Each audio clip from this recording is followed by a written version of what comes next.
Before starting the video, I request to like the video and leave a sweet comment. Hello everyone. Welcome back to the Dark Index. Tonight we're exploring one of America's hardest wilderness. Areas with 8 frightening stories from the Appalachian Trail that have been hidden in official records and witness statements for far too long. These are not campfire tales or old family legends. These are real experiences from search and rescue teams, park rangers, experienced hikers, and investigators who came face to face with something much more dangerous than the natural risks of the mountains. From mysterious disappearances that make no sense to people who use the empty wilderness to hunt their victims. Tonight, we explore the darkest secrets of America's most famous hiking trail. Each story has been created from official incident records, witness statements, and survivor accounts collected from across the Appalachian region, stretching from Georgia to Maine. While we have checked the main facts of each story through multiple sources, some names and exact locations have been changed to protect the privacy of those involved and to prevent issues with ongoing investigations. If you are new to the Dark Index, make sure to subscribe for weekly detailed looks into true horror stories that law enforcement and park services would rather keep quiet. Hit that notification bell so you never miss when we reveal the next buried case file that someone hoped would stay hidden forever. The doctors say I have serious PTSD, but that doesn't explain the 7 missing days in my memory or why I woke up 40 miles from where I started with injuries that shouldn't exist. I'm Marcus Rivera, 29 years old, and I have been a search and rescue worker for the Great Smoky Mountains National Park for the past 6 years. My job is to find people who get lost in these mountains, not to become one of them. What happened to me in October of last year has destroyed everything I thought I knew about these wilderness areas. And more importantly, what might be living in the places we never search. I had been running rescue operations for almost a week straight. 3 separate incidents involving lost hikers, all within a 10-mile circle of the Appalachian Trail near Cades Cove. The pattern worried me because it was unusual for so many people to get lost in the same general area, especially experienced hikers who knew the land. The last case involved a 34-year-old man named David Chen, who had been hiking alone for 2 days before his family reported him late. His empty campsite was found with all his gear still there. His tent was properly set up and his food was still hanging in a bear bag 15 feet off the ground. No signs of a struggle, no blood, no clue of which direction he might have gone. It was like he had simply vanished between setting up camp and morning. That Thursday morning in late October, I decided to do my own search in the area where all 3 disappearances had happened. I packed my standard emergency gear, GPS unit, radio, first aid kit, and enough supplies for 2 days. The weather forecast showed clear skies with temperatures dropping to the low 40s at night. Perfect hiking conditions. I'd left the ranger station at 6:30 in the morning and drove to the Elkmont trailhead, planning to cover a pattern that would take me through the last known locations of all 3 missing persons. The first day of searching went exactly as expected. I covered about 12 miles of challenging land, wrote down several possible dangers like loose rock formations and unstable creek crossings, and radioed in status reports every 2 hours as required by department rules. I found nothing unusual except for what looked like an old hunting blind about 3 miles off the main trail, built from natural materials and hidden so well that I almost missed it entirely. The construction was professional, with properly angled supports and weatherproofing that suggested someone had spent a lot of time and effort building it. What struck me as odd was its location deep in an area where hunting had been banned for over 20 years. I made camp that evening near Porter's Creek, following all the standard backcountry rules. I secured my food properly, set up my tent on level ground, away from possible rockfall areas, and did a final radio check at 8:15 p.m. The dispatcher confirmed clear reception and logged my position coordinates. That was my last memory for 7 days. The next thing I remember with any clarity is waking up on a narrow ridge about 40 miles northeast of where I had made camp, lying face down in a pile of wet leaves with my head pounding and my entire body feeling like I had been hit by a truck. My hiking boots were missing. My jacket was torn in multiple places. Most disturbing of all, I was wearing a wool sweater that didn't belong to me. Dark green with a cable knit pattern at least 2 sizes too large. The fabric smelled like wood smoke, and something else I couldn't identify, something natural and unpleasant. When I tried to stand, I discovered that both of my ankles were badly bruised and swollen. My left shoulder had been dislocated and poorly reset, leaving my arm nearly useless. I had scratches and cuts covering most of my exposed skin. Some fresh and still bleeding, others partly healed as if they were several days old. The most unsettling discovery was a series of small puncture wounds on my forearms, perfectly round and evenly spaced, like someone had been testing the sharpness of a knife or other pointed tool. My backpack was missing, along with all my emergency supplies, radio and GPS unit.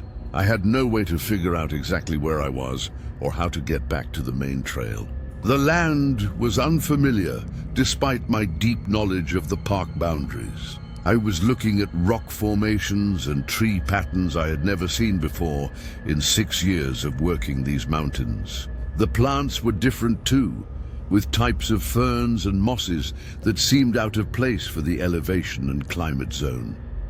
I spent the next 6 hours limping through dense forest, following what looked like animal trails that sometimes widened into something like old logging roads. I was badly dehydrated and increasingly confused when I finally heard voices in the distance. A group of day hikers found me stumbling along a creek bed about 2 miles from the Cosby campground, wearing that oversized sweater and a pair of canvas pants that were also not mine.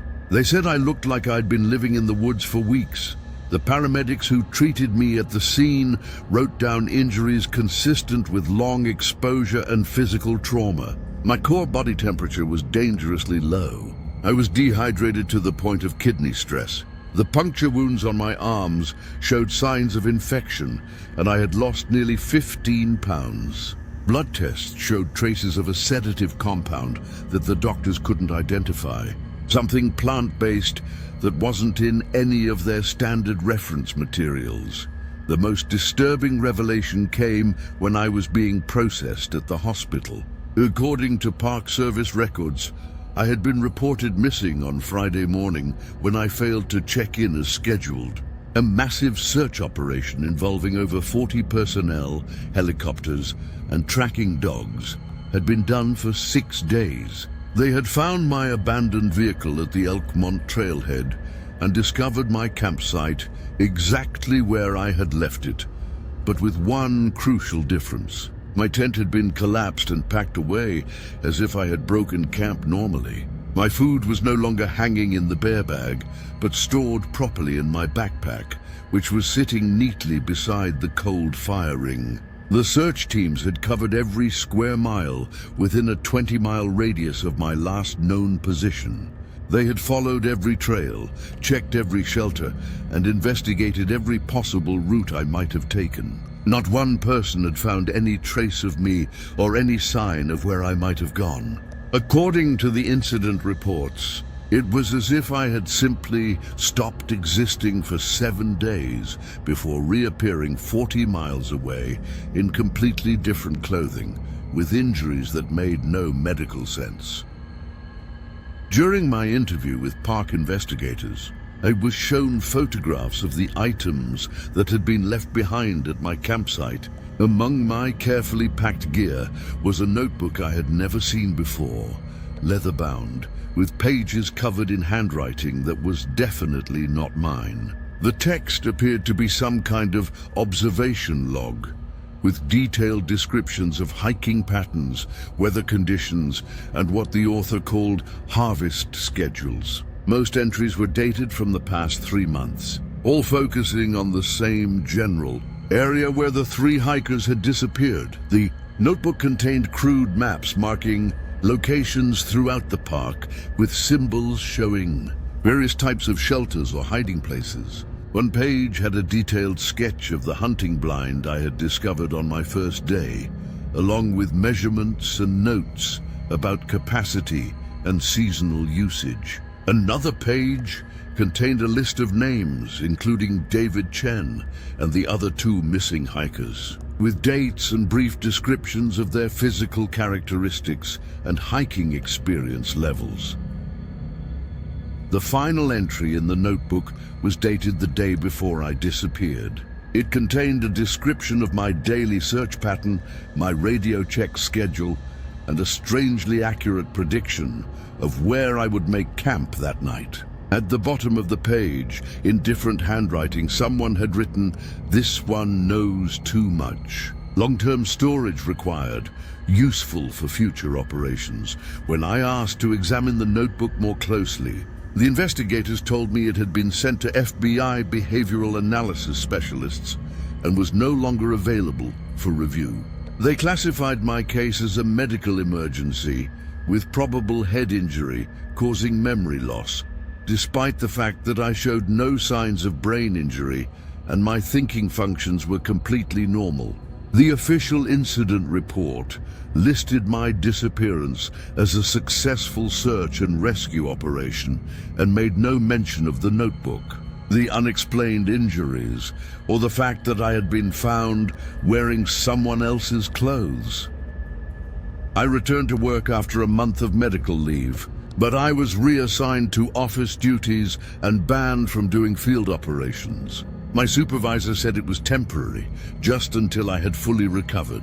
But I could tell from his expression that he didn't expect me to ever be cleared for backcountry work again. The 3 missing hikers were never found, and their cases were eventually classified as presumed deaths due to wilderness accidents. I started having nightmares within a few weeks of returning to work. Always the same scenario. I'm lying on a wooden floor in complete darkness, unable to move, while voices above me discuss logistics and timing. Sometimes I can smell that wood smoke and natural odor from the sweater. Sometimes I can feel those puncture wounds being made one by one while someone takes notes. I wake up with my heart racing and the absolute certainty that whatever happened to me during those 7 missing days is still happening to other people.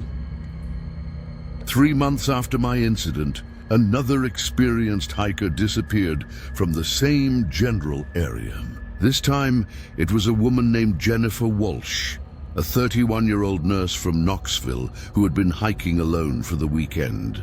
Her campsite was found in perfect condition, with all her gear properly stored, and her tent collapsed, as if she had packed up normally. The search teams found no trace of her, and after 2 weeks, her case was classified the same way as the others. I submitted a formal request to review all missing persons cases in the park from the past 5 years. My request was denied. I was told that such information was not relevant to my current duties, and that my continued focus on these cases was interfering with my ability to perform assigned tasks effectively. 2 weeks later, I was placed on administrative leave pending a psychological evaluation. I am sharing this story now because I believe someone is systematically hunting people in these mountains, and the Park Service either doesn't want to acknowledge the pattern or they know about it and are choosing to cover it up. Those 7 missing days haunt me every night, not just because I can't remember what happened, but because I am terrified I might remember eventually. And I am absolutely certain that whatever facility or operation I was held in is still out there, still active, still taking people who will never be found. The Appalachian Trail runs for over 2,000 miles through some of the most remote wilderness in North America. If someone wanted to make people disappear permanently, they couldn't ask for a better hunting ground. I am sharing this because the families deserve to know the truth about what happened to the Appalachian youth group that disappeared in October 2019 and why I was the only one who came back. My name is Diana Kowalski. I'm 34 years old, and I was an environmental scientist working for the Pennsylvania Department of Conservation when I volunteered to lead what was supposed to be an educational hiking trip for at-risk teenagers from Pittsburgh. What started as a 3-day wilderness therapy program turned into the worst nightmare imaginable. And 4 years later, I still wake up screaming about the choices I had to make to survive. The Appalachian Youth Group was a non-profit organization that worked with teenagers who had been in trouble with the juvenile justice system. The idea was to give these kids exposure to nature, teach them outdoor skills, and help them build confidence through controlled challenges in a wilderness setting. I'd volunteered with the program twice before, leading day hikes and teaching basic nature lessons. When they asked me to lead a 3-day backpacking trip in October, I jumped at the opportunity. These kids deserved to see something beautiful, to experience the kind of peace and clarity that only comes from being deep in the mountains. Our group had 7 teenagers between the ages of 15 and 17, plus myself and Marcus Thompson, a 28-year-old counselor who had been working with the program for 2 years. The kids were typical of the demographic the program served. Tough on the outside, hiding deep insecurities, most from broken homes, all carrying more emotional baggage than any teenager should have to bear. There was Jamie Rodriguez, a 16-year-old girl who had been arrested for shoplifting, but was actually one of the smartest kids I had ever met. Devon Mitchell, 17, who used humor to hide his anger issues, but had real leadership potential.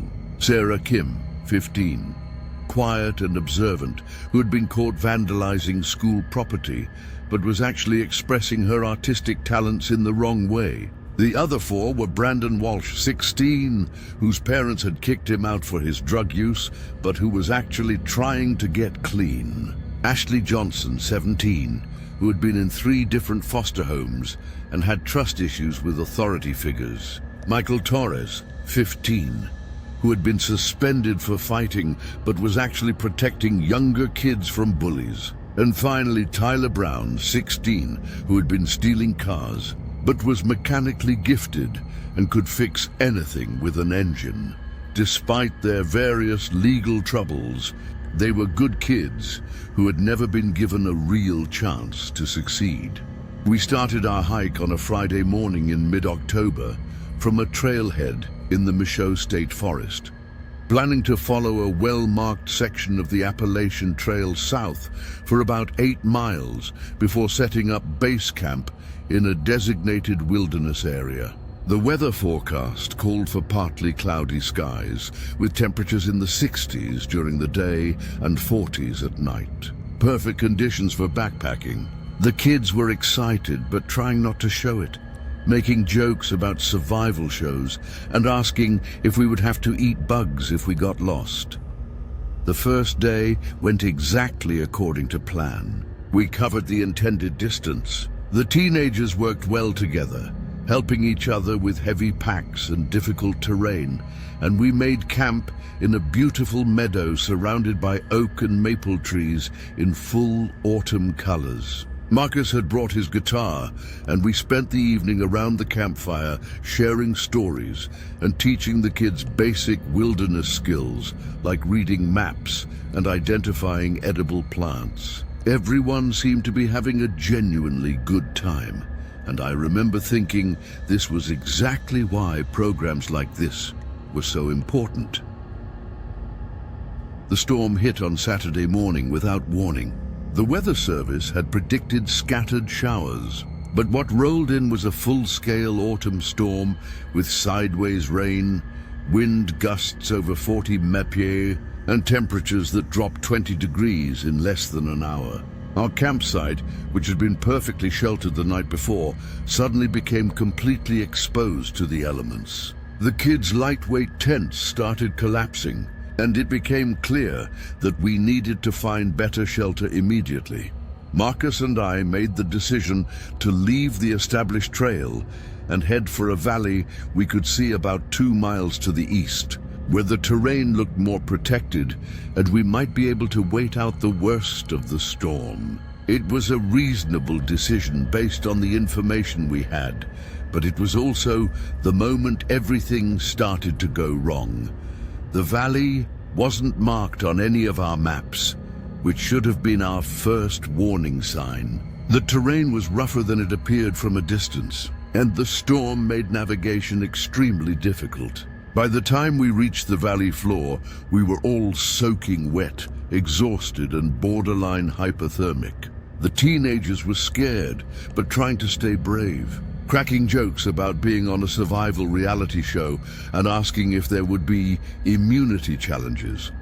We found what appeared to be an old hunting cabin tucked back in the trees, abandoned but structurally sound enough to provide shelter from the wind and rain. Marcus and I decided to wait out the storm there before attempting to return to the main trail. The cabin was larger than it appeared from the outside, with 2 rooms and a stone fireplace that still worked properly. There were old supplies scattered around, rusted canned goods, moldy sleeping bags, and what appeared to be hunting equipment from decades past. Most disturbing were the personal items we found: hiking boots in various sizes, backpacks with name tags from different decades, and photographs of smiling hikers that had been tacked to the walls like trophies. Marcus and I exchanged worried glances, but decided not to alarm the kids until we could figure out exactly what we were dealing with. The storm lasted for 2 full days, much longer than any weather service had predicted. Our radio couldn't pick up any signals in the valley, and our cell phones showed no service. We rationed our food carefully and kept the kids busy with games and survival lessons. But I could tell that Marcus was becoming increasingly concerned about our situation. On the second night, while the teenagers were sleeping, he showed me what he had found in the back room of the cabin. It was a journal written in multiple handwritings, spanning what appeared to be several decades. The entries described various groups of hikers who had taken shelter in the cabin over the years, most during severe weather events similar to what we were experiencing. The tone started friendly, with observations about the weather and descriptions of the people taking shelter. But as each journal progressed, the entries became darker, describing how food supplies dwindled, how the weather prevented leaving, and how difficult decisions had to be made for survival. The most recent entries were from 2003, describing a family of 4 who had become lost during an early winter storm. The handwriting became increasingly messy as the entries progressed, documenting the deaths of the parents and the difficult choices the remaining family members had to make to survive until spring. The final entry was dated 6 months later and simply said, "The valley provides for those who understand its rules. The weak feed the strong. This is the natural order." Marcus and I spent the rest of that night in whispered conversation, trying to figure out how to get the group out of the valley once the storm passed. But when morning came, we discovered that Devon Mitchell was missing from his sleeping bag. We searched the cabin thoroughly and found the back door open, leading to a narrow trail that wound deeper into the valley. The rain had stopped, but the trails were muddy and dangerous. Against my better judgment, we decided to follow the trail to look for Devon. Rather than leaving immediately, the trail led to what appeared to be the remains of an old mining operation, with several collapsed structures and rusted equipment scattered around a large clearing. We found Devon at the bottom of an old mine shaft, his neck broken from the fall. The teenagers were traumatized, and several of them wanted to know why the area wasn't marked on our maps and why there were no safety barriers around such obvious hazards. Marcus climbed down to recover Devon's body while I tried to keep the remaining 6 kids calm and focused on getting out of the valley. That afternoon, while we were preparing to leave, Sarah Kim disappeared. One moment she was helping pack gear, and the next moment she was gone. We found her pack by the creek, but there was no sign of struggle and no indication of which direction she might have gone. Brandon Walsh volunteered to search the area around the mining structures while the rest of us followed the creek downstream. We never found Brandon either. By the 4th day, our food supplies were nearly exhausted, and I was starting to understand why the journal entries had become so dark. The valley seemed designed to trap people with steep walls on all sides and no clear exit routes. Every trail we followed either led to dead ends or circled back to the cabin. The teenagers were beginning to panic, and Marcus was showing signs of severe stress. When Ashley Johnson disappeared that night, I realized that something was systematically picking off members of our group. The next morning, Marcus suggested that we needed to start making hard choices about food rationing and survival priorities. He said that some of us were stronger and more likely to survive than others, and that we needed to be realistic about our situation. When I saw the look in his eyes, I knew he had read more of that journal than he had told me. That night, I stayed awake and watched him carefully. Around midnight, I saw him slip something into Tyler Brown's water bottle. I realized then that the journal had not been written by stranded hikers making desperate survival choices. It had been written by someone who was deliberately trapping people in the valley and documenting their systematic elimination. Marcus had been selected by whoever controlled this place, just as others had been selected before him. The valley wasn't just trapping us accidentally. It was being used as a hunting preserve, where human predators could test their skills against groups of victims who couldn't escape. I killed Marcus Thompson with a rock while he slept, crushing his skull to prevent him from drugging any more of the teenagers. Jamie Rodriguez and Michael Torres were the only kids left alive by then, and I told them we were leaving the valley that morning, no matter what it took. We followed the creek upstream until we found a route up the valley wall that was steep but climbable. It took us 6 hours to reach the rim, but we made it out. The official report listed the incident as a tragic hiking accident caused by severe weather and difficult terrain. 5 teenagers and 1 adult counselor died from exposure and falls in an unmapped wilderness area. It was praised for saving 2 lives under impossible circumstances. The valley was never investigated, and I was told that the terrain was too dangerous. For recovery operations, I quit my job with the state and moved to Oregon, where I work as a freelance environmental consultant. But I still have nightmares about that journal and the realization that there are places in our wilderness areas where human monsters use the isolation to hunt other humans for sport.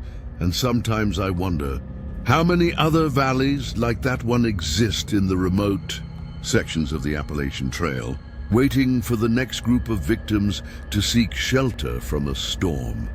After 35 years of law enforcement, I thought I had seen everything. I moved to the Virginia Blue Ridge for peace and quiet. Instead, I found something that has been hunting hikers for longer than anyone realizes. My name is Vincent Nakamura. I'm 61 years old, and I'm a retired police detective from Sacramento, California. I came to the Shenandoah Valley in 2018 to enjoy my retirement, maybe do some hiking, and get away from the urban violence that had consumed most of my career. What I discovered in these mountains made my worst homicide cases look like parking violations. I bought a small cabin about 3 miles outside of Front Royal, Virginia, right on the edge of the Shenandoah National Park. The property had been on the market for 2 years because it was considered too isolated for most buyers. But isolation was exactly what I was looking for. The cabin sat on 12 acres of heavily forested land, with a creek running through the back portion of the property. The Appalachian Trail passed within half a mile of my back fence line, and I could hear hikers talking and laughing as they passed by during the busy season. For the first 6 months, retirement was everything I had hoped it would be. I spent my mornings drinking coffee on the front porch, listening to the birds, and watching deer graze in my front yard. I took up woodworking, started reading books again, and began exploring the network of hiking trails that cross the Blue Ridge Mountains. The local community was friendly, but respected privacy, and I felt more relaxed than I had in decades. The first sign that something was wrong came in early spring of 2019 when I started noticing patterns in the missing persons reports that were published in the local newspaper. The Front Royal Gazette ran a weekly public safety section that included summaries of police calls and Park Service incidents, mostly routine stuff like fender benders and noise complaints. But over the course of 3 months, I counted 7 separate reports of hikers who had failed to return from planned trips on the Appalachian Trail. 7 missing hikers in 3 months seemed like an unusually high number for a relatively small section of trail, especially since most of the disappearances involved experienced hikers who were familiar with the terrain. As a retired detective, I couldn't help but notice patterns that others might miss. All 7 hikers had been traveling alone. All 7 had been reported missing during weekdays when trail traffic was relatively light, and all 7 had last been seen in roughly the same 10-mile section of trail that ran through some of the most remote wilderness in the park. I started keeping my own file on these disappearances, gutting out newspaper articles and tracking down additional information through contacts I still had in law enforcement. What I learned made my instincts start screaming. The Park Service had conducted extensive search operations for each missing hiker involving helicopters, tracking dogs, and dozens of trained personnel.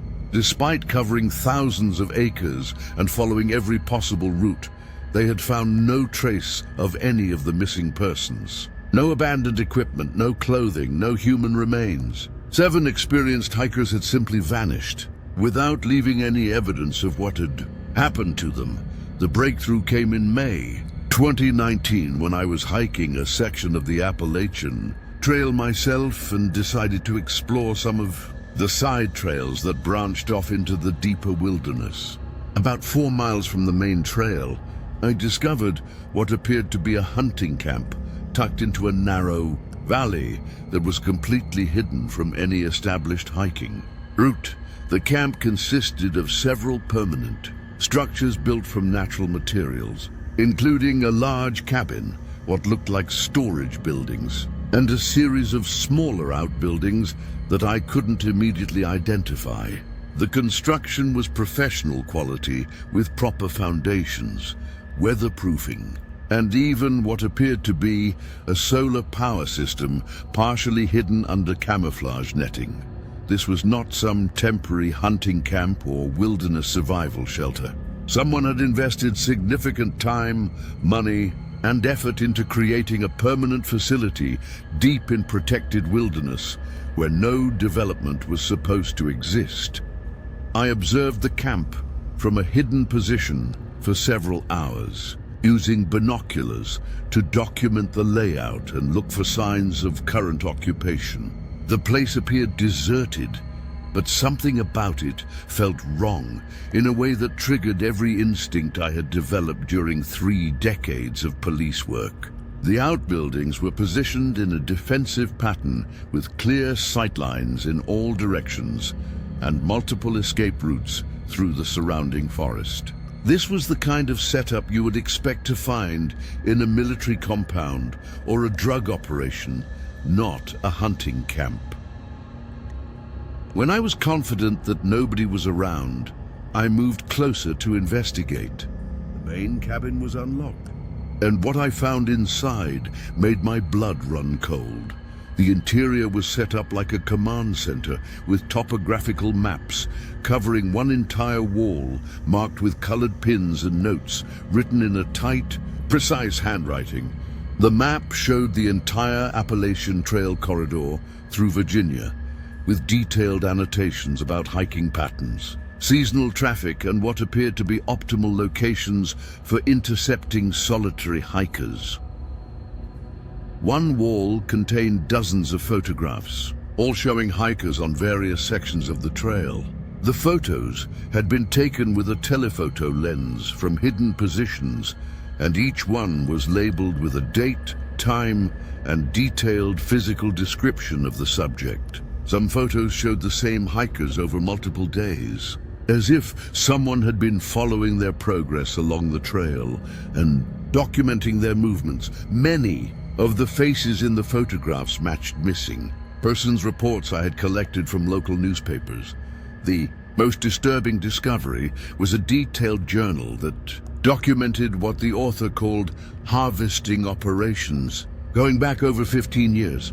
The entries were written in the same precise handwriting as the map annotations, and they described a systematic program of stalking and capturing solitary hikers. The journal contained detailed profiles of victims, including their hiking experience, physical condition, equipment, and estimated survival capabilities. Each entry concluded with clinical notes about disposal methods and lessons learned for future operations. According to the journal, the author had been living in these mountains for over 2 decades. Initially as a survivalist trying to get away from civilization, over time he had developed what he called a natural management system for controlling the hiker population on his territory. He considered himself the guardian of this particular section of wilderness, responsible for maintaining the proper balance between human intrusion and natural order. Solitary hikers who entered his domain without permission were subject to what he called natural selection. Enforcement. The journal entries described in horrifying detail how victims were captured using various methods, from simple pit traps disguised as natural hazards to more sophisticated techniques involving staged emergencies or false trail markers that led people into dead-end ravines. Once captured, victims were held in underground facilities that had been constructed beneath the main compound, where they were systematically studied before being eliminated. The author seemed particularly interested in testing human survival capabilities under controlled conditions, documenting how long people could survive with limited food, water, and shelter. I photographed every page of the journal, every map notation, and every photograph on the walls before getting out of that compound as quickly as possible. Back at my cabin, I spent the rest of the night going through the evidence and trying to process what I had discovered.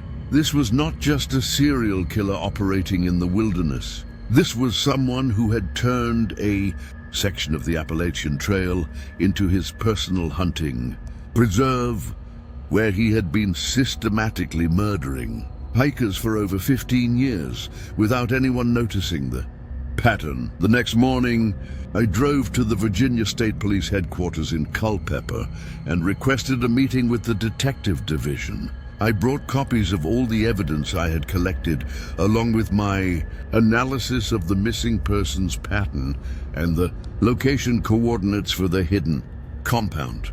The detective who interviewed me was professional but skeptical, pointing out that I was a retired out-of-state officer with no jurisdiction in Virginia, and that what I was describing sounded like something from a horror movie.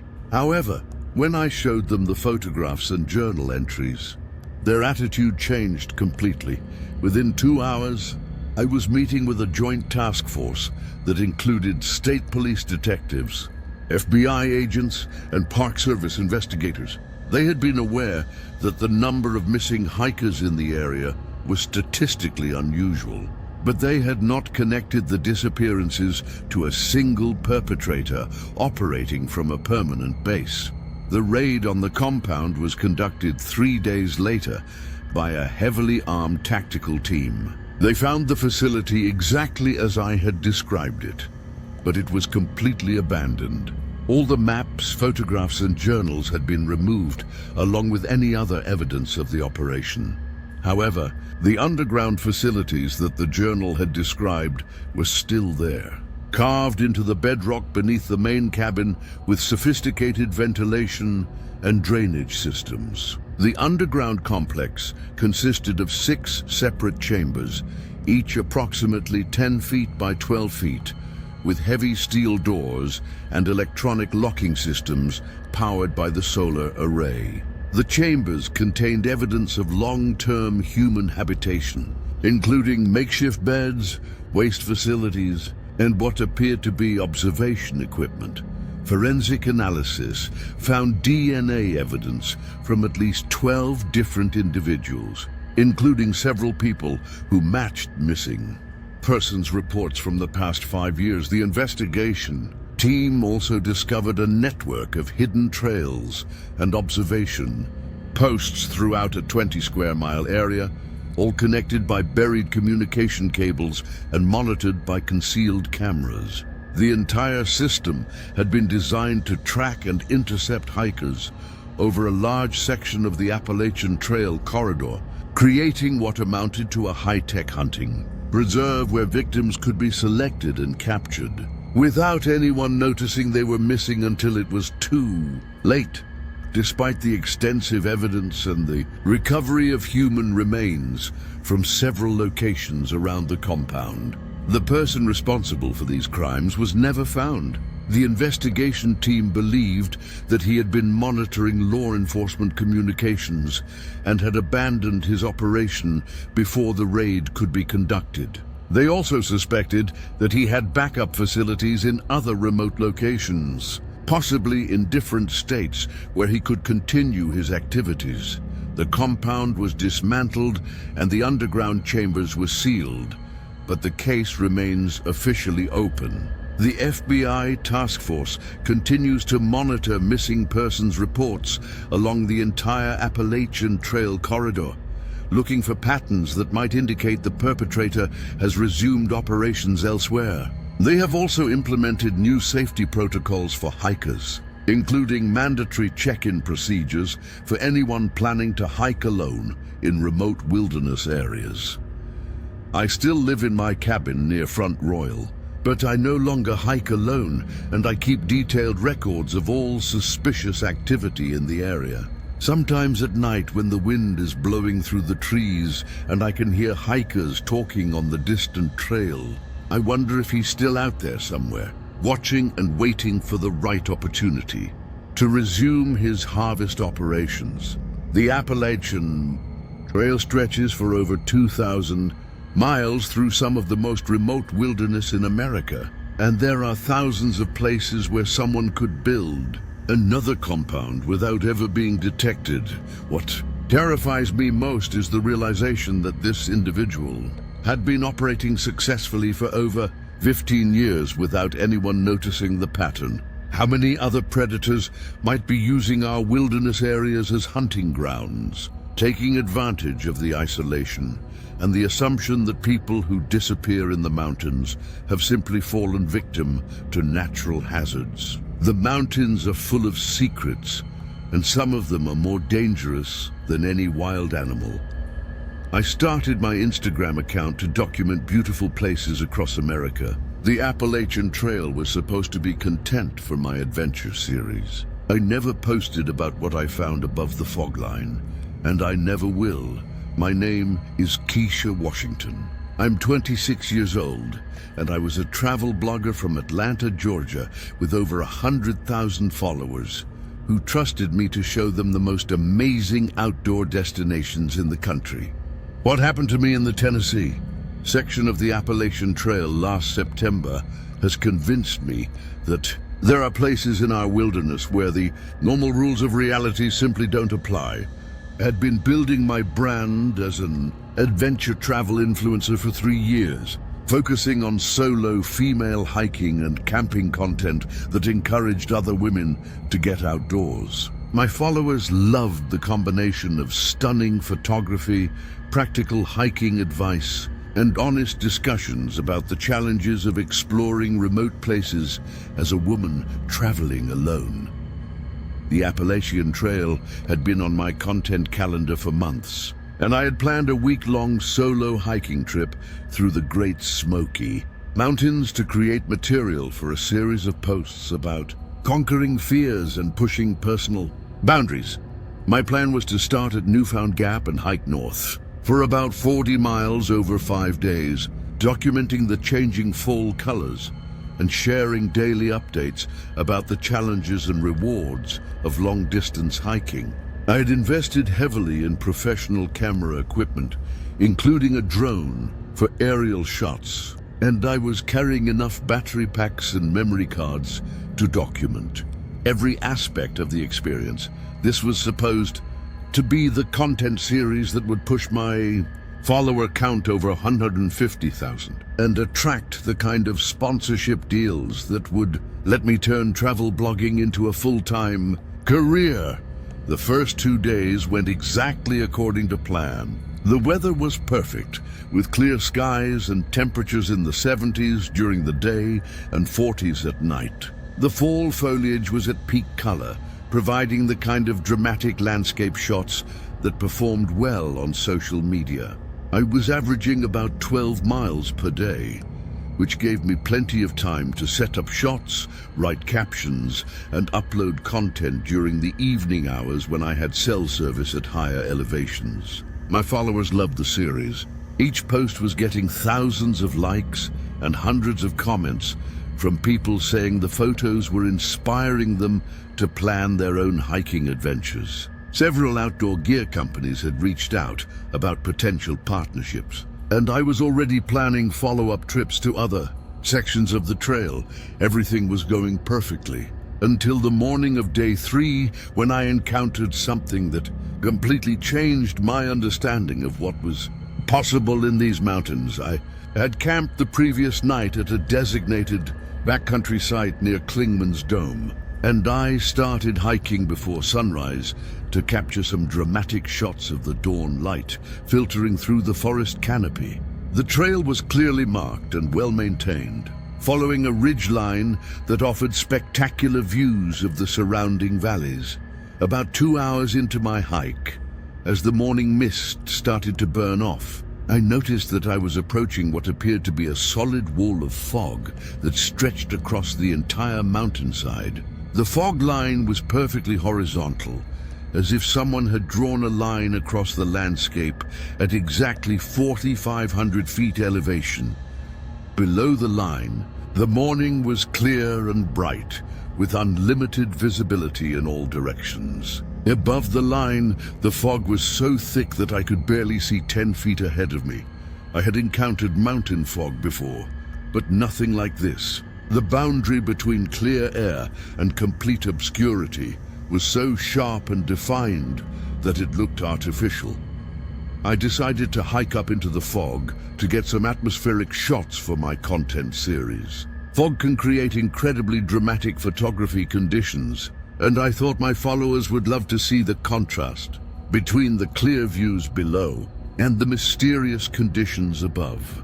I switched my camera to manual focus and started documenting my ascent into what I assumed was just an unusual weather phenomenon. The moment I crossed the fog line, everything changed. The temperature dropped by at least 20 degrees instantly, and the air became thick and humid in a way that made breathing difficult. More disturbing, the fog seemed to muffle sound in an unnatural way. I could no longer hear birds singing, insects buzzing, or even the sound of my own footsteps on the trail. The silence was so complete that I could hear my own heartbeat and the sound of blood flowing through my ears. My GPS unit immediately lost signal, which was unusual because I was still on a high ridgeline with clear sky above the fog layer. My phone showed no service, even though I had been getting strong signals just minutes before. Most disturbing of all, my compass started spinning wildly. Unable to find magnetic north, had been hiking for years and had never encountered conditions that could affect multiple navigation instruments. Simultaneously, I decided to continue hiking for a few more minutes to see if the conditions would improve. But instead, they became increasingly strange. The trail, which had been clearly marked and well maintained below the fog line, started to become overgrown and difficult to follow. The white blazes that marked the Appalachian Trail seemed to fade and disappear, replaced by blazes of different colors that I didn't recognize. Some were painted in faded red, others in blue or yellow, and they didn't seem to follow any logical pattern or direction. After about 20 minutes of hiking in these conditions, I encountered another hiker coming from the opposite direction. This should have been reassuring, but instead it was deeply unsettling. The hiker was an elderly man wearing gear that looked like it was from the 1970s, including a heavy canvas backpack and leather hiking boots that had been out of style for decades. His clothes were clean and in good condition, but the styles were completely wrong for modern hiking gear. When I called out a greeting, he stopped and stared at me with a confused expression, as if he had never seen anyone dressed like me before. He asked me what year it was, which I thought was a strange joke, until I realized he was completely serious. When I told him it was 2023, he became visibly upset and said that was impossible because he had only been hiking for 2 days since leaving his car at the trailhead in 1978. He insisted that it was still October 1978 and that I was mistaken about the current date. I tried to show him my phone as proof of the current date, but he acted like he had never seen a smartphone before. He examined it carefully, turning it over in his hands and asking me how the screen could display moving pictures without being connected to a television. When I tried to explain digital technology, he looked at me like I was speaking a foreign language.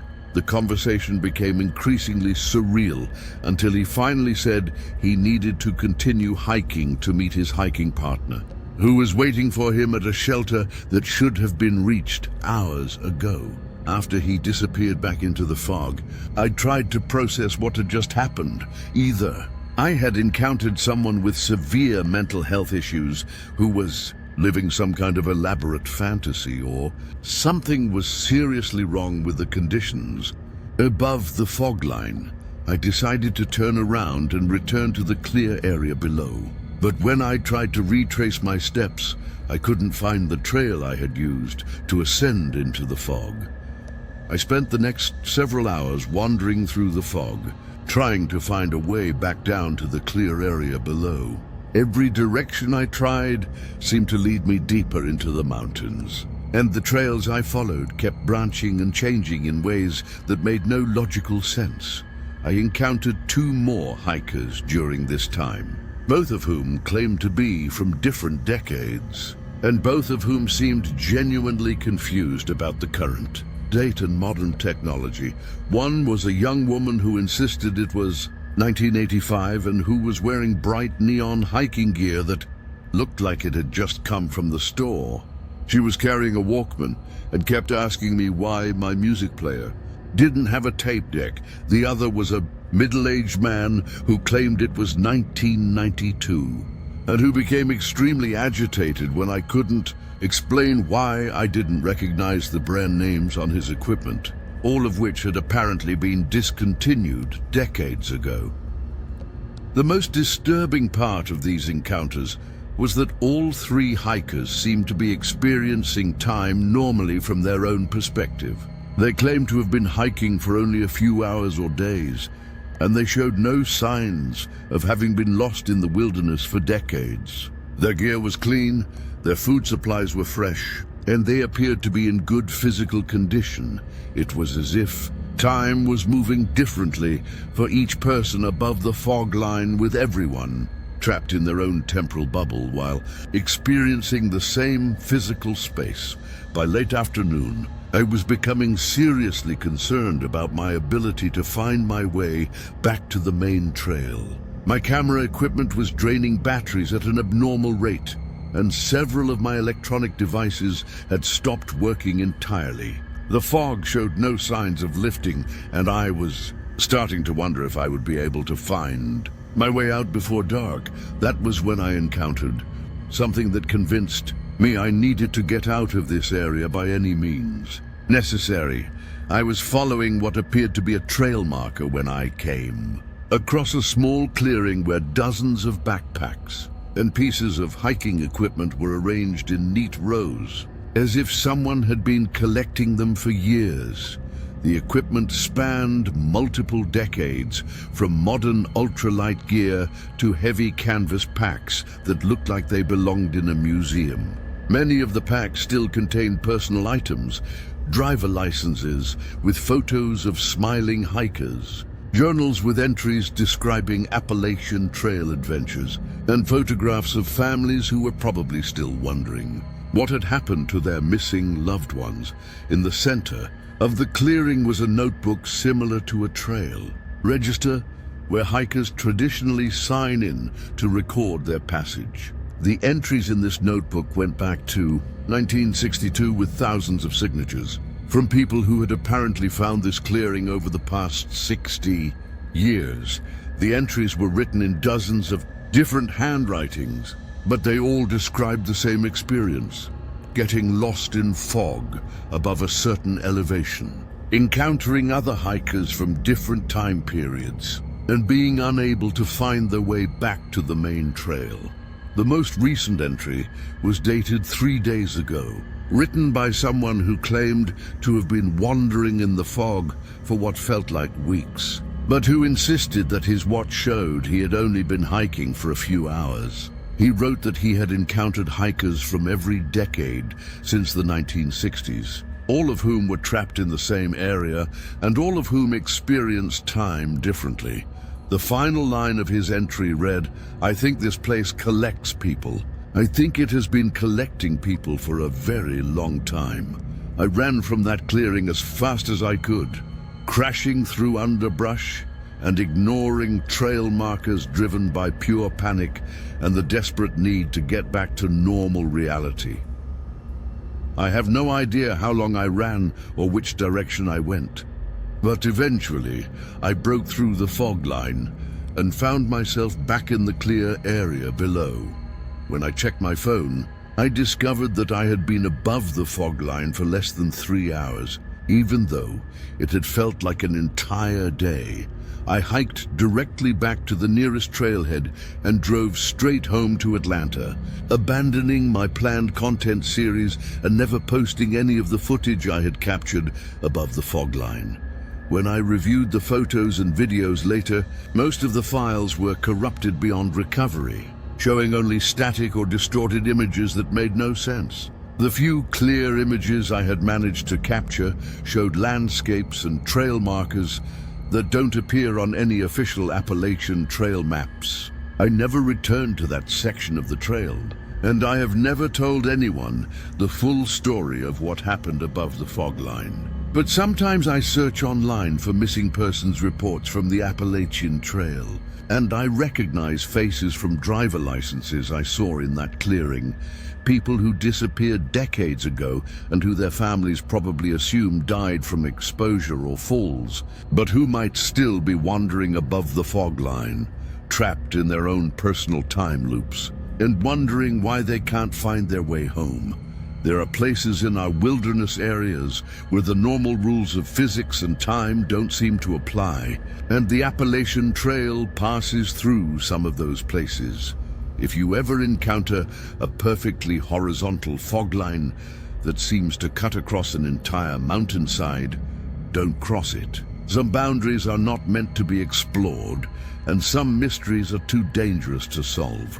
We test survival equipment for a living, so when the blizzard hit in March, I wasn't worried. I knew about the old CCC shelter. What I didn't know was that someone else was already living there and they weren't planning to share. My name is Tyler Brennan.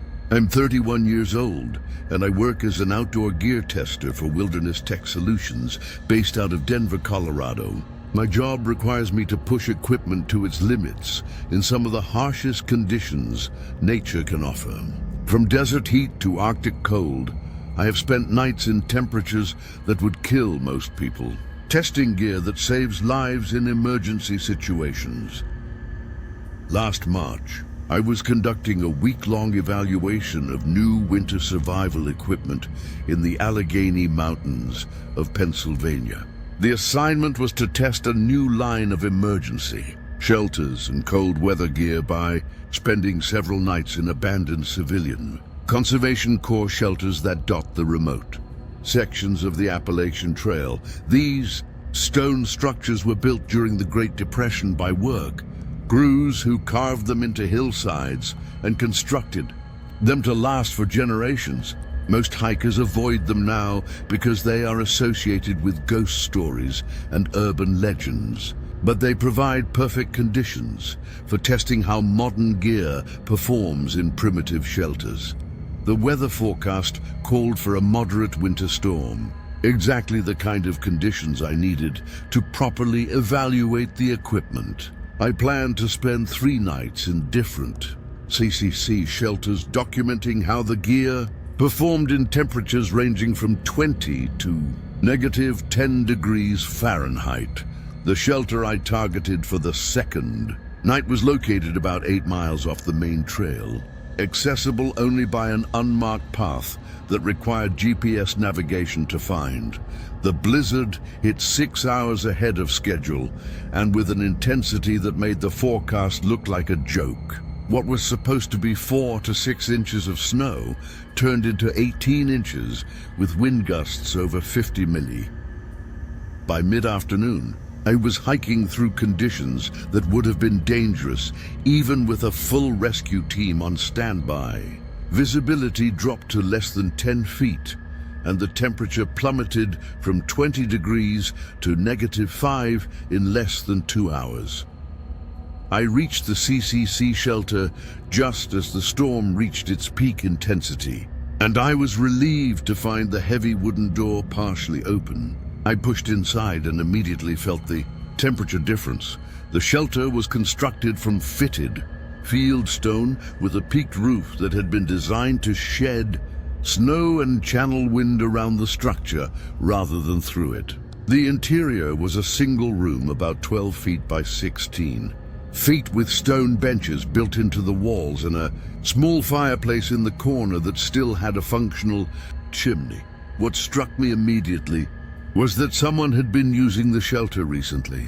There was a neat stack of seasoned firewood by the entrance, far more than any casual hiker would have carried in. A thick wool blanket was folded on one of the stone benches, along with a metal cup and a wooden bowl that looked hand-carved. Most telling were the fresh ashes in the fireplace and the faint smell of wood smoke that indicated a fire had been burning within the past few hours. I called out to announce my presence, but received no response except the echo of my own voice off the stone walls. Assuming the occupant was out checking trap lines or gathering wood, I settled my gear on the opposite side of the shelter and began setting up my testing equipment. I started a small fire using some of the available wood, figuring I could replace it or compensate the owner when they returned. The shelter warmed quickly, and I spent the evening documenting how my gear performed in the controlled environment. The new sleeping bag maintained core body temperature effectively, and the emergency shelter components worked exactly as designed. I was pleased with the test results and looked forward to completing the evaluation over the next 2 days. Around midnight, I was awakened by the sound of heavy footsteps crunching through the snow outside. I grabbed my headlamp and cautiously opened the door, shining the beam into the storm. a figure emerged from the swirling snow. A man of medium height, wearing multiple layers of wool clothing and carrying what appeared to be several dead rabbits slung over his shoulder. His face was mostly hidden by a thick beard and a knit cap pulled low over his eyes. He introduced himself simply as Eli and explained that this shelter had been his home for the past 3 winters. He was polite but wary, making it clear that he wasn't accustomed to sharing his space with strangers. However, he acknowledged that the storm was too dangerous for anyone to be traveling and agreed to let me stay the night, provided I respected his territorial boundaries and didn't interfere with his survival routines. Eli was clearly an experienced woodsman who had been living off the land for an extended period. He skinned and prepared the rabbits with practiced efficiency, using tools that he had obviously crafted himself. He shared some of the meat with me, cooked over the fire in a way that showed he had perfected the technique through necessity rather than recreation.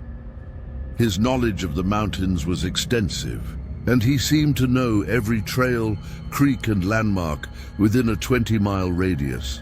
As the night progressed, our conversation revealed that Eli had been monitoring the area for signs of other people and had detailed knowledge of hiking patterns along the remote trails. He mentioned several hikers who had passed through the area over the past few months, describing their gear, their apparent experience levels, and their planned routes with unsettling accuracy. When I asked how he had gathered such detailed information, he explained that he maintained a network of observation posts throughout his territory and made it his business to know who was traveling through his domain. The next morning, I discovered that some of my gear had been moved during the night. My water bottles had been partially drained, and my backup knife was missing from my pack. When I confronted Eli about this, he admitted to taking the knife, but claimed it was a necessary precaution. He said he had learned to be suspicious of anyone who carried weapons in his territory, because armed strangers usually meant trouble for someone living as he did. The storm continued through the second day with no sign of letting up. Eli became increasingly agitated as the hours passed, frequently checking the door and windows as if expecting something dangerous to appear. He told me that severe weather often drove desperate people to do desperate things, and that isolated shelters like this one attracted individuals who were fleeing from law enforcement or other dangerous situations. That afternoon, while Eli was outside checking his trap lines, I noticed additional items in the shelter that I hadn't seen before. There were several backpacks of different sizes and styles tucked behind one of the stone benches, along with hiking boots, water bottles, and other personal items that clearly belonged to different people. When I examined the items more closely, I found identification cards and wallets belonging to at least 4 different hikers, all with recent dates. When Eli returned, I confronted him about the items I had found. His demeanor changed completely, becoming hostile and defensive. He claimed that the items belonged to hikers who had stayed in the shelter over the past few years and had left things behind when they departed. However, his explanation didn't account for the personal identification and valuable items that no hiker would abandon voluntarily. That evening, Eli's behavior became increasingly erratic. He blocked the door when I attempted to step outside, claiming that something was stalking the area and that it was too dangerous for anyone to leave the shelter. He insisted that several hikers had disappeared from this area over the past 2 years and that their bodies had never been found. When I pointed out that he seemed to know an unusual amount about these disappearances, he became aggressive and accused me of being an undercover law enforcement officer. On the 3rd morning, with the storm finally beginning to ease, I decided it was time to leave, regardless of Eli's objections. I packed my gear quickly and headed for the door, but found it wouldn't open. Eli was standing guard with my stolen knife in his hand, and he made it clear that he had no intention of letting me leave. He claimed that anyone who knew about his shelter and his activities was a threat to his survival, and that he couldn't allow me to report his presence to the authorities. Realized then that the items I had found belonged to hikers who had never left this shelter alive. Eli had been using the CCC shelter as a base for hunting human prey, taking advantage of severe weather conditions to trap victims who had no choice but to seek shelter. The rabbit traps around the perimeter were probably supplemented by more sophisticated devices designed to capture or disable people. The confrontation that followed was brief but violent. Eli was experienced with wilderness survival, but not with hand-to-hand combat. I managed to disarm him and secure the knife, but when I tried to open the door, I discovered it had been locked from the outside with some kind of mechanical device. We were both trapped inside the shelter, and someone else was controlling our situation. Through the small window, I could see a figure moving through the trees about 50 yards away. The person was wearing modern winter clothing and appeared to be observing the shelter through binoculars. When they realized I had seen them, they disappeared into the forest. But I caught a glimpse of what appeared to be a radio or communication device in their hand. I spent the rest of that day trying to force the door and signal for help using my emergency beacon. My cell phone had no service, but I was able to send a GPS distress signal that included my exact coordinates and a message indicating I was being held against my will. I also used the fireplace to create smoke signals, hoping that someone would notice the unusual activity and investigate. Eli became increasingly panicked as he realized that his operation had been compromised. He admitted that he wasn't working alone, and that there were other people involved in what he called wilderness management activities. According to him, there was a network of individuals who used remote shelters and cabins throughout the Appalachian Mountains to intercept and eliminate hikers who posed security risks, or who simply had the misfortune to encounter their operations. Late that evening, I heard vehicles approaching through the snow. A search and rescue team had responded to my emergency beacon and had followed my GPS coordinates to the shelter. They found the external locking mechanism and freed me from what had essentially become a prison.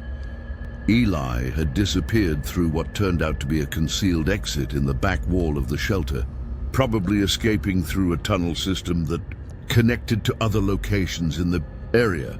The investigation that followed revealed that the CCC shelter had been modified extensively over the years with hidden compartments, escape routes, and storage areas that weren't part of the original construction.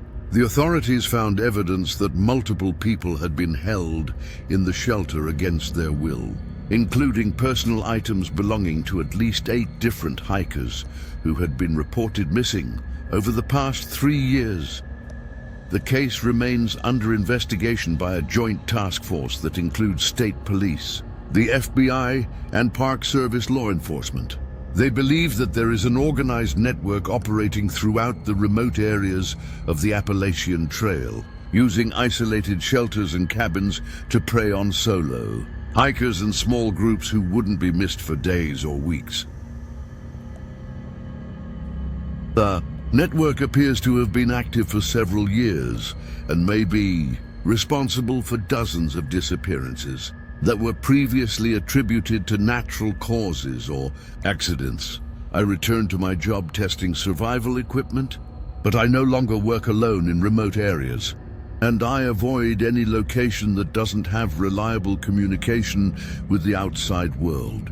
The experience taught me that the greatest dangers in wilderness areas are not always natural hazards like weather, terrain, or wild animals. Sometimes the most dangerous predators are the ones who have learned to use our wilderness areas as hunting grounds where they can operate without interference from law enforcement or witnesses. The Appalachian Trail passes through thousands of square miles of remote wilderness where a person could disappear without a trace. If you're planning to hike alone in isolated areas, make sure someone knows exactly where you'll be and when you plan to return. And if you encounter any abandoned shelters or structures that show signs of recent modification or unusual activity, don't investigate alone. Some mysteries in the wilderness are too dangerous to solve without backup. I came to the Appalachian to study how sound travels through mountain valleys. My grant was to research natural acoustics. Instead, I discovered that some sounds in these mountains are not natural at all. My name is Dr. Amara Okafor.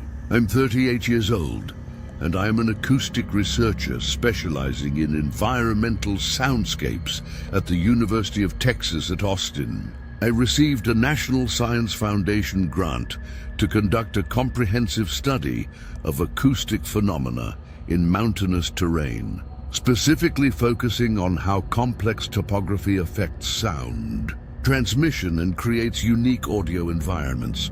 The location I selected for my research was a remote valley in the Allegheny Mountains of Pennsylvania, approximately 15 miles from the nearest marked trail. The valley was perfect for my study because it was completely enclosed by steep ridge lines that created natural amphitheater conditions, allowing me to document how sound waves bounced between different elevations and how various geological features influenced acoustic properties. I established a field research station in the valley bottom, complete with sensitive recording equipment, computer analysis systems, and a network of remote microphones positioned throughout the area. For the first 4 months, my research progressed exactly according to plan. I documented the natural soundscape of the valley throughout different seasons, recording everything from bird song at dawn to the subtle sounds of nocturnal animals moving through the underbrush. I conducted controlled experiments using calibrated speakers placed at various elevations, measuring how sound intensity decreased with distance and how different frequencies were absorbed or reflected by the surrounding terrain. The data I was collecting was exactly what I needed to complete my doctoral thesis and potentially secure additional research funding. The first anomaly appeared in late October, buried in a routine overnight recording session. While reviewing audio files from the previous night, I detected a low-frequency hum that lasted for approximately 47 minutes, beginning just after midnight and ending abruptly at 12:47 a.m.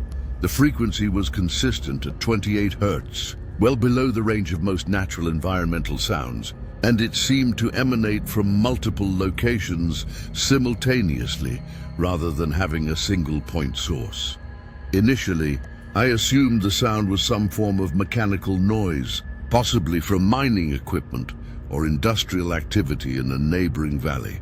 However, when I consulted topographical maps and contacted local authorities, I discovered that there were no active mining operations within 50 miles of my research site, and no industrial facilities that could generate the type of sustained low-frequency sound I had recorded.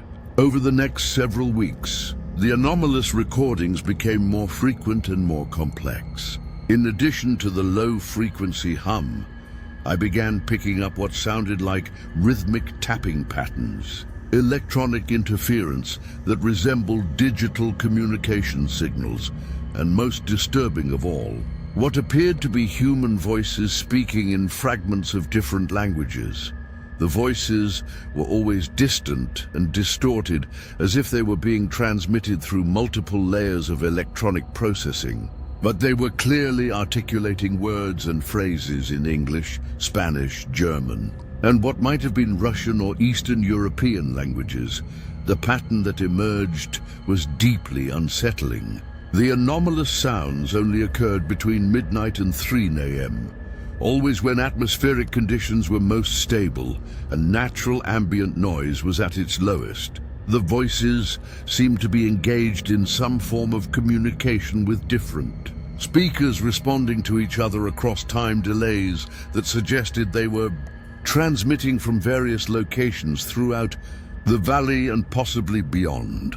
I expanded my monitoring network, placing additional microphones at higher elevations and using directional recording equipment to try to pinpoint the source of these transmissions. What I discovered challenged everything I thought I knew about the acoustic properties of natural environments. The sounds were not originating from any single location, but were being generated by a sophisticated network of hidden audio devices that had been installed throughout the valley ecosystem. My breakthrough came during a systematic survey of the valley's eastern ridge, where my equipment had consistently detected the strongest signal sources. Camouflaged among the natural vegetation, I found a series of small electronic devices mounted on tree trunks approximately 8 feet above ground level. Each device was roughly the size of a paperback book, powered by solar panels that were nearly invisible among the leaves and connected to the others by thin cables that had been buried just below the soil surface. The devices were clearly professional grade, equipment manufactured to military specifications and designed for long-term deployment in hostile environments. Each unit contained a small speaker, a sensitive microphone, and what appeared to be a digital processing system capable of receiving, modifying, and retransmitting audio signals. The network extended throughout the entire valley with over 30 individual units, working in coordination to create a comprehensive acoustic manipulation system. Following the buried cables led me to a much larger installation, hidden beneath a dense stand of hemlock trees on the valley's northern slope. What I initially thought was a natural rock formation turned out to be a carefully camouflaged bunker constructed from reinforced concrete and covered with years of accumulated forest debris. The entrance was concealed behind a section of artificial rock that swung open on hidden hinges when I accidentally activated a pressure switch while examining what I thought was a natural boulder. The interior of the bunker was a sophisticated command center containing banks of computers, audio processing equipment, and monitoring systems that were actively recording and analyzing acoustic data from throughout the Appalachian region. Multiple screens displayed real-time audio waveforms from hundreds of remote monitoring stations, creating a comprehensive map of sound activity across thousands of square miles of wilderness. The facility was clearly designed for long-term operation with its own power generation system, climate control, and living quarters for at least 4 people. According to the documentation I found in the facility, this was one node in a larger network called Project Resonance, which had been conducting acoustic surveillance and psychological manipulation experiments in remote wilderness areas for over 8 years. The project appeared to be testing the effectiveness of infrasound, subsonic frequencies, and artificially generated audio phenomena in inducing disorientation, paranoia, and other psychological responses in human subjects who encountered the modified soundscapes. The target subjects were primarily solo hikers, hunters, and researchers who spent extended periods alone in remote areas where their psychological responses could be monitored without interference from other people. The project was documenting how various types of acoustic manipulation affected decision-making, spatial orientation, and emotional stability. Some experiments involved playing back-recorded voices in foreign languages to induce paranoia about foreign surveillance. Others used subsonic frequencies that could cause feelings of unease or terror without the subject being consciously aware of any unusual sounds. Most disturbing were the psychological profiles of individual subjects who had been monitored over multiple visits to affected areas. The files contained detailed behavioral assessments of hundreds of people, including hikers who had reported strange experiences, paranormal encounters, or unexplained feelings of being watched while camping in supposedly isolated wilderness areas. The project had been systematically manipulating the acoustic environment of these locations to study how environmental stresses affected human psychology and decision-making. Under survival conditions, my own research had unknowingly made me a subject in their experiments. The facility contained a complete file on my activities, including copies of my grant application, photographs of my campsite taken from concealed cameras, and detailed analysis of my behavioral patterns over the 4 months I had been working in the valley. They had been using my presence to test how a trained scientist would respond to increasingly obvious anomalies in what should have been a natural environment. The psychological effects began almost immediately after I discovered the facility. Even though I understood intellectually that the sounds I had been hearing were artificially generated, I started experiencing severe anxiety, insomnia, and auditory hallucinations. I would hear whispered conversations in my tent at night, electronic beeping sounds when no equipment was active, and the distinctive low-frequency hum even when I was away from the valley. The manipulation had been more effective than I realized, conditioning my nervous system to respond to acoustic triggers that continued to affect me even after I understood their artificial nature. When I attempted to document my findings and report the illegal surveillance operation to appropriate authorities, I encountered a series of bureaucratic obstacles that suggested the project had official protection at some level of government. My university supervisors advised me to abandon my research and relocate to a different field site. Citing unspecified security concerns, my equipment began malfunctioning in ways that appeared to be deliberate sabotage rather than natural failures. The final warning came in the form of a midnight visit to my campsite by 2 individuals in civilian clothing who identified themselves only as federal contractors. They informed me that my continued presence in the area was compromising an ongoing national security operation, and that I would be held legally responsible for any disruption of authorized research activities. They provided me with a non-disclosure agreement that prohibited me from discussing my discoveries and offered a substantial financial settlement in exchange for my silence. I signed the agreement and left Pennsylvania the following morning. But the experience fundamentally changed my understanding of how our wilderness areas are being used by government, agencies, and private contractors. The acoustic manipulation techniques I discovered represent a sophisticated form of psychological warfare that is being tested on unsuspecting civilians who venture into remote areas where they expect to find only natural phenomena.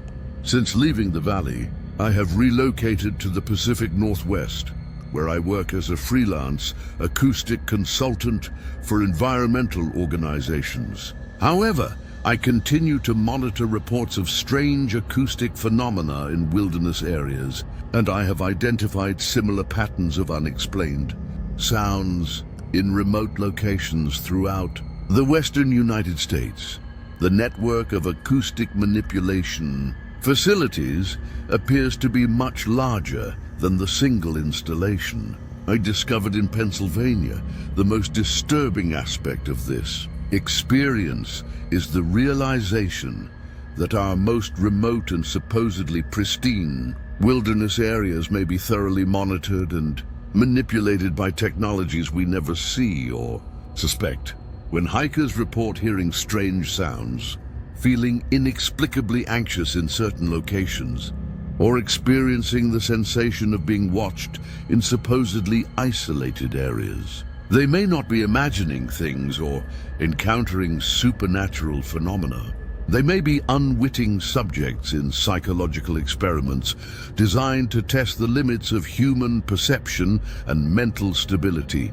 If you spend time hiking in remote wilderness areas, pay attention to sounds that seem out of place or create emotional responses that are not proportional to the actual stimulus. Trust your instincts when something feels wrong about the acoustic environment of a particular location. And remember that not all the sounds you hear in the wilderness are as natural as they appear to be. Sometimes the forest is listening to you more closely than you are listening to it. And sometimes the most effective predators are the ones you never see, hear, or suspect are there. My grandfather guided hunters in these Kentucky mountains for 50 years. My father did it for 30. I was supposed to continue the tradition. After last hunting season, I will never set foot in those woods again. My name is Jasper McCallum. I'm 42 years old, and I moved here from Montana 15 years ago when I married my wife Emma, whose family had deep roots in eastern Kentucky. The McCallum name might not have been born in these mountains, but I learned every ridge, every creek, and every game trail like I had been walking them since childhood. When Emma's father passed away in 2018, I inherited his outfitting business, along with his hunting guide's license and 23 years of client relationships. Appalachian Wilderness Guides had been operating out of the Daniel Boone National Forest since the 1990s, providing hunting expeditions for deer, elk, black bear, and wild turkey. We specialized in multi-day backcountry hunts where clients could experience the authentic mountain wilderness while pursuing game in some of the most remote and challenging terrain in Kentucky. The business was successful because I understood that city hunters needed more than just someone to show them where the animals were. They needed someone who could keep them safe in country that could kill an unprepared person in a dozen different ways, knew which ridges were stable and which had loose shale that could send you tumbling into a ravine. I knew which hollows flooded during heavy rain and which creek crossings became impassable death traps when the water rose. Most importantly, I knew the difference between normal forest sounds and the sounds that meant something dangerous was moving through your area. Last October, I was hired by a group of 4 hunters from Louisville who wanted to pursue elk in the most remote section of the forest, about 20 miles from the nearest marked trail. The group consisted of 2 married couples in their 40s who had been hunting together for years, but had never attempted a backcountry expedition of this difficulty. Marcus and Patricia Chen were experienced deer hunters who wanted to challenge themselves with elk. David and Rebecca Morrison were newer to hunting, but in excellent physical condition and eager to learn advanced techniques. We established base camp in a small meadow surrounded by dense hardwood forest, about 2 miles from a creek that provided fresh water and attracted game during the early morning and evening hours. The location was perfect for elk hunting because it provided multiple approach routes and escape paths while being far enough from any human activity that the animals felt secure using the area for feeding and bedding. The first 3 days of the hunt went exactly according to plan. We spotted several small herds of elk and managed to position ourselves for multiple shot opportunities. Marcus successfully harvested a mature bull elk on the 2nd day, and David took a cow elk on the 3rd day. Both kills were clean and ethical, and the hunters were thrilled with their success. We spent the 4th day processing the meat and preparing it for transport, planning to hike out the following morning. That evening, while we were sitting around the campfire discussing the details of the hunt, Patricia mentioned that she had been hearing strange sounds during the night. She described them as whispered conversations in a language she didn't recognize. coming from different directions around our campsite. When I asked for more specifics, she said the voices seemed to move in a circle around us, always staying just outside the range of our flashlights, and that they seemed to be discussing our group in a way that made her extremely uncomfortable. I told the group that remote wilderness areas often produce acoustic phenomena that can sound like human voices, especially when wind moves through rock formations or dense vegetation. I'd heard similar reports from other clients over the years, and I attributed them to the psychological effects of spending time in unfamiliar and potentially dangerous environments. However, Patricia insisted that what she was hearing was definitely human speech, and that the speaker seemed to know details about our hunt and our personal lives that strangers couldn't possibly know. The next morning, we broke camp early and began the long hike back to our vehicles. The trail was difficult, but well marked, and we made good time despite carrying heavy packs loaded with elk meat and hunting equipment. We stopped for lunch at a creek crossing about halfway to the trailhead, and that was when Rebecca Morrison disappeared. She had been walking third in our single file line, directly behind her husband, David, and ahead of Patricia Chen. When we stopped to rest and eat, David turned around to hand Rebecca her water bottle and discovered that she wasn't there. We immediately backtracked along the trail, calling her name and searching for any sign of where she might have left the group. We found her backpack about a quarter-mile behind us, sitting neatly beside the trail as if she had placed it there deliberately. But there was no indication of which direction she had gone or why she had removed her pack. We spent the rest of that day and the entire following day conducting an intensive search of the area around where Rebecca had disappeared.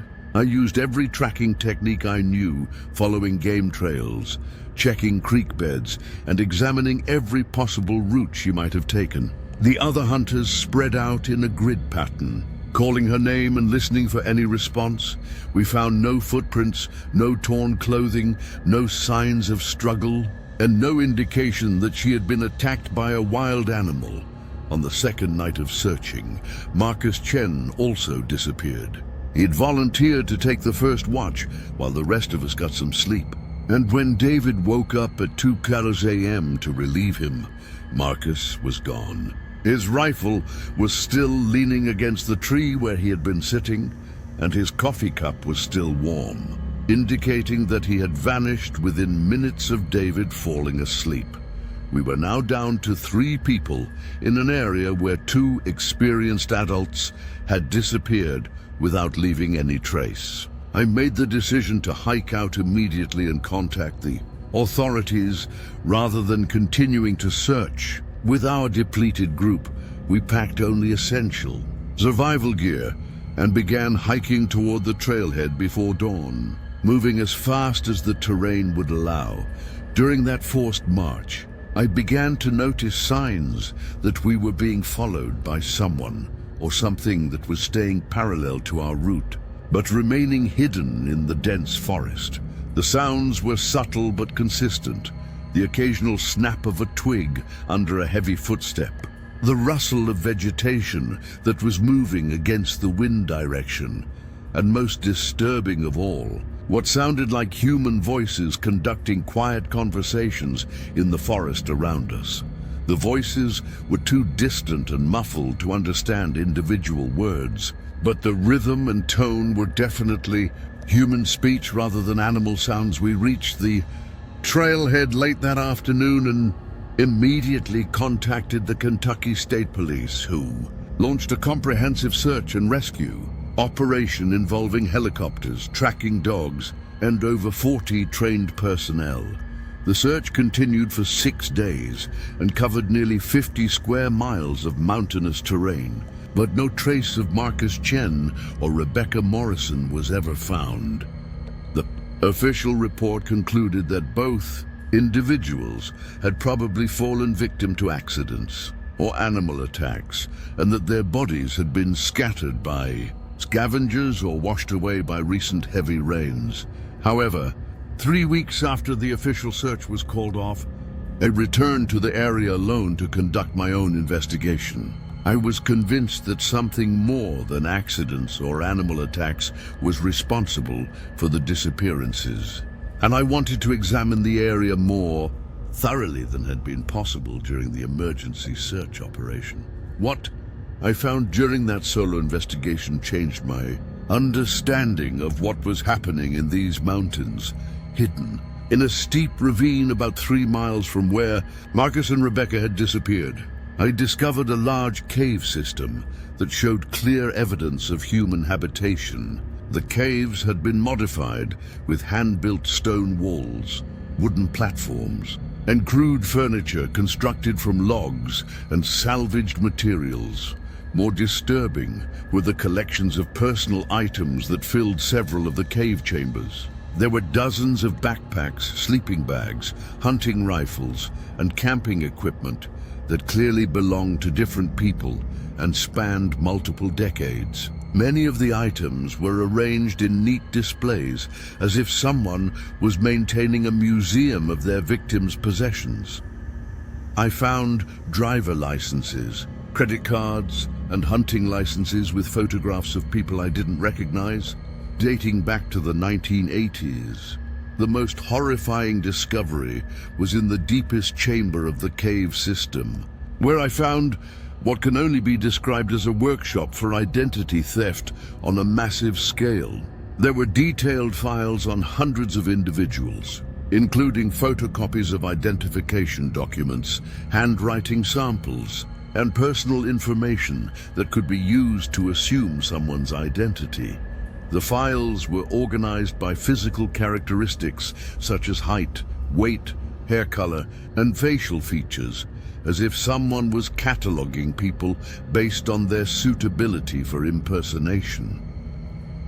I also found evidence of sophisticated disguise materials, including prosthetic facial features, hairpieces, and clothing that had been altered to match specific individuals.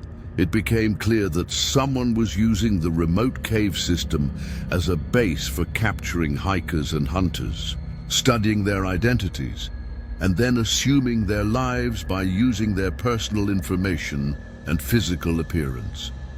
When I examined the files more closely, I found detailed information about Marcus Chen and Rebecca Morrison, including photographs that had been taken during our hunting trip without our knowledge. The files contained their home addresses, employment information, family details, and financial records that could only have been obtained through extensive surveillance and research. I photographed everything I could and left the cave system as quickly as possible, knowing that whoever was responsible for these disappearances would probably return soon.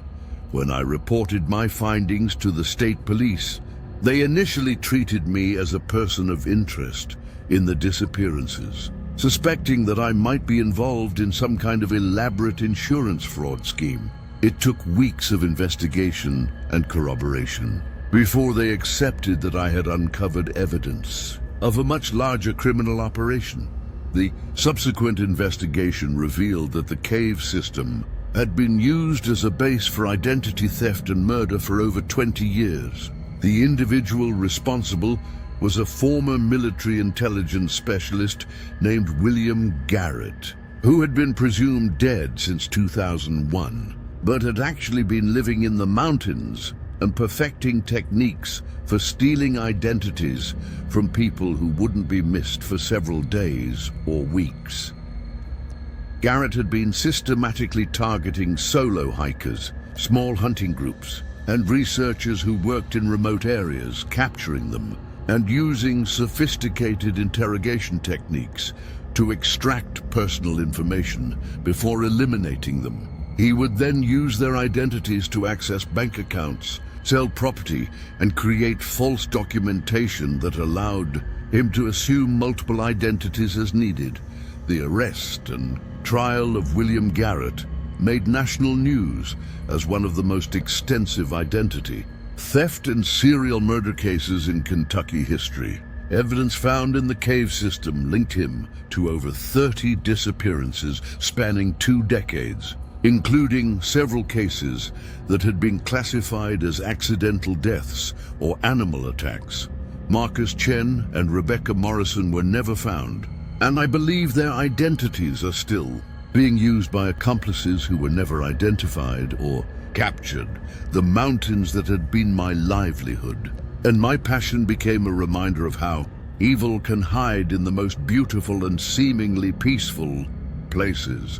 I sold the outfitting business and moved back to Montana, where I now work as a ranch hand and try not to think about the hunters who trusted me to keep them safe in country that I thought I understood. The Kentucky mountains will always be home to something more dangerous than bears, venomous snakes, or treacherous terrain. Sometimes the greatest predators are the ones who have learned to wear the faces and live the lives of their victims. I moved to North Carolina to help maintain the Appalachian Trail because I wanted to help people. Trail angels are supposed to provide aid and comfort to hikers. I found out some angels are actually something much darker. My name is Isabella Fernandez. I'm 35 years old, and I relocated to the Blue Ridge Mountains from Phoenix, Arizona in 2019, after burning out from 10 years as an EMT in urban emergency services. I thought that working as a trail maintenance coordinator and volunteer trail angel would be the perfect way to use my medical skills while finding peace in the wilderness I had always loved.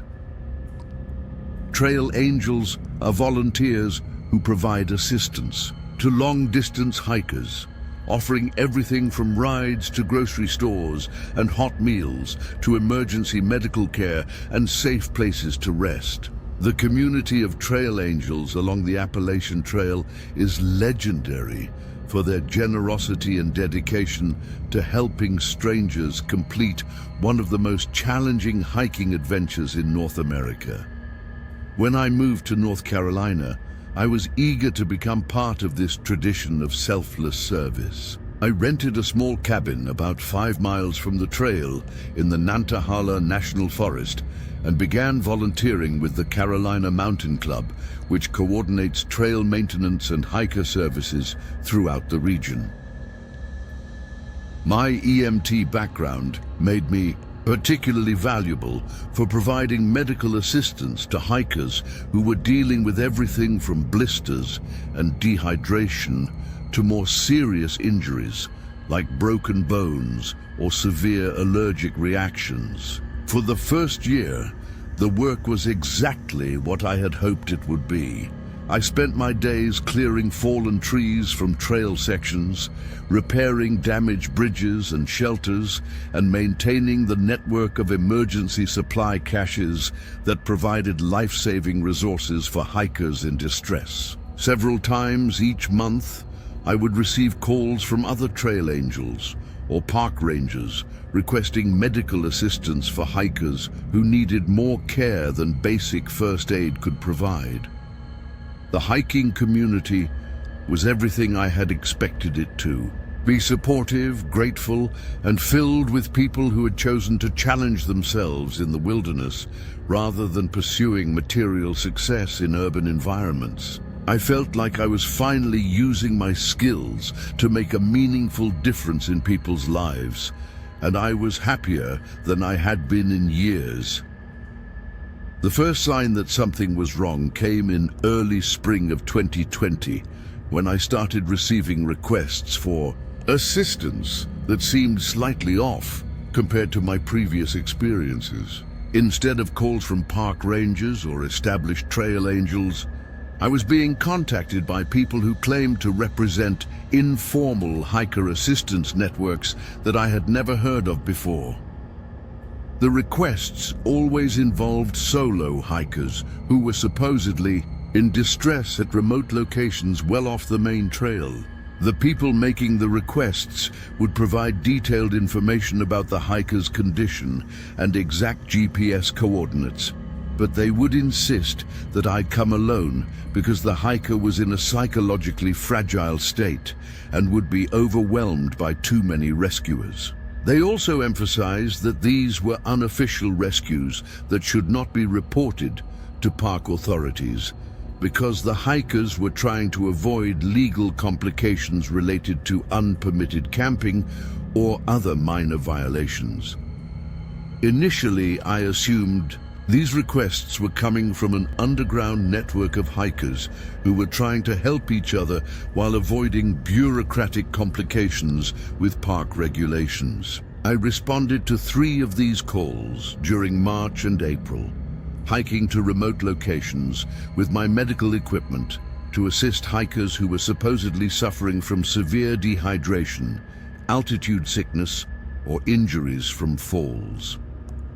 In each case, when I arrived at the specified coordinates, I found a hiker who matched the description I'd been given, exhibiting the symptoms I had been told to expect. However, there were subtle details about these encounters that made me increasingly uncomfortable. The hikers seemed unusually disoriented and confused, often unable to provide clear accounts of how they had become injured or lost. They were also carrying gear that was either inadequate for the conditions they claimed to have been hiking in, or was in much better condition than would be expected after the ordeals they described. Most disturbing was that all 3 hikers insisted on being treated at the remote locations rather than being evacuated to proper medical facilities, even when their conditions seemed to require more advanced care than I could provide in the field. They claimed to have philosophical objections to traditional medical institutions and said they preferred to rely on natural healing methods and the assistance of the hiking community. The pattern became clear during my 4th response call in late April. I was contacted by someone claiming that a female hiker in her 20s had fallen from a cliff and was suffering from a possible spinal injury in a location that required a 2-hour hike through dense forest to reach. When I arrived at the coordinates, I found the hiker exactly as described, lying on a makeshift stretcher and displaying symptoms consistent with serious back trauma. However, while I was conducting my medical assessment, I noticed that we were being observed by at least 3 other people who were positioned in concealed locations around our position. When I called out to them and asked for their assistance, they disappeared into the forest without responding. The injured hiker became extremely agitated when I mentioned seeing other people and insisted that we were completely alone in the area. During my treatment of her injuries, the hiker made several statements that convinced me something was seriously wrong with the situation. She referred to other trail angels who had assisted her in recent weeks, describing them in ways that suggested she had been moved between different locations and treated by multiple people. She also mentioned being given medications that had made her feel confused and disoriented. And she asked me whether the people who had been helping her were really trying to help or were using her for some other purpose. When I suggested that we needed to evacuate her to a hospital for proper treatment of her spinal injury, she panicked and begged me not to contact any official authorities. She said that the people who had been taking care of her had warned her that involving park rangers or medical personnel would result in serious legal consequences for everyone involved. She claimed that she and several other hikers were being protected by a network of trail angels who were helping them avoid prosecution for various legal problems they were facing.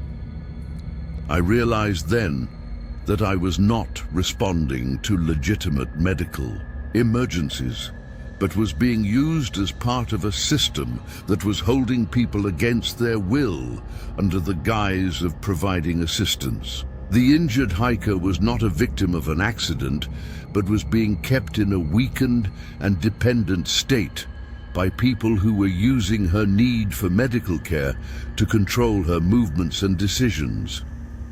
I told the hiker that I needed to return to my vehicle to get additional medical supplies, but instead I hiked directly to the nearest location with cell phone coverage and contacted the North Carolina State Police. I provided them with detailed information about the location where I had found the hiker and described the suspicious circumstances surrounding the apparent rescue operation. When state police and park rangers responded to the location later that evening, they found the area completely abandoned. There was evidence that several people had been camping in the area for an extended period, including temporary shelters, cooking equipment, and medical supplies, but no trace of the injured hiker or the people who had been watching us during my treatment. The investigation that followed revealed that I had uncovered a human trafficking operation that was using the reputation and network of legitimate trail angels to identify and capture vulnerable hikers. The operation specifically targeted solo hikers who were estranged from their families, had histories of mental health issues, or were traveling under circumstances that made them unlikely to be reported missing quickly. The traffickers were using fake emergency calls to lure legitimate trail angels to remote locations where they could be evaluated as potential victims or unwitting accomplices. Those who asked too many questions or seemed likely to report suspicious activities were discouraged from further involvement through intimidation or bureaucratic obstacles. Those who were willing to provide services without asking questions were gradually drawn deeper into the operation until they became complicit in the trafficking activities. According to the investigation, the operation had been active for over 2 years and had successfully trafficked at least 12 hikers who had been reported missing along various sections of the Appalachian Trail. The victims were being held in remote facilities throughout the region and were being used for forced labor, sexual exploitation, or other criminal activities that took advantage of their isolation and dependence on their captors for basic survival needs. The people running the operation had extensive knowledge of hiking culture, trail angel networks, and wilderness survival techniques that allowed them to operate effectively in remote areas where law enforcement had limited presence.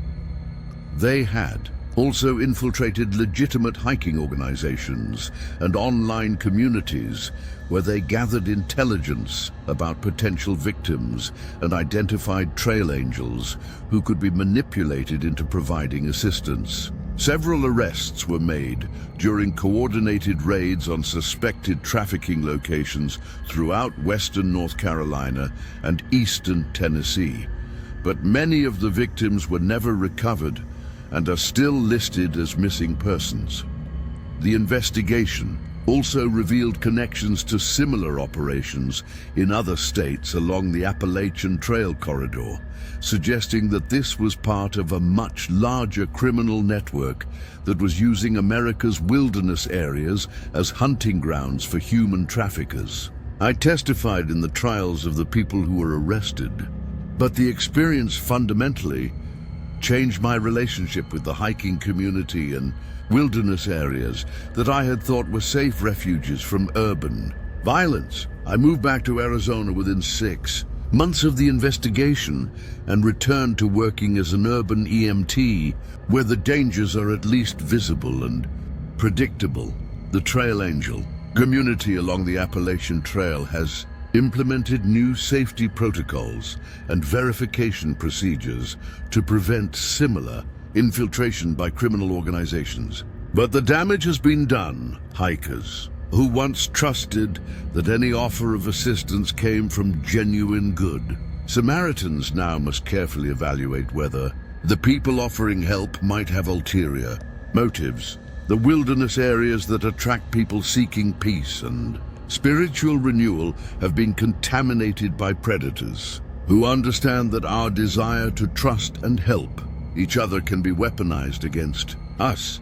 Sometimes the greatest danger in the wilderness is not bears, snakes, or natural hazards, but the people who wear the masks of helpers and protectors while hunting for victims who will never be found.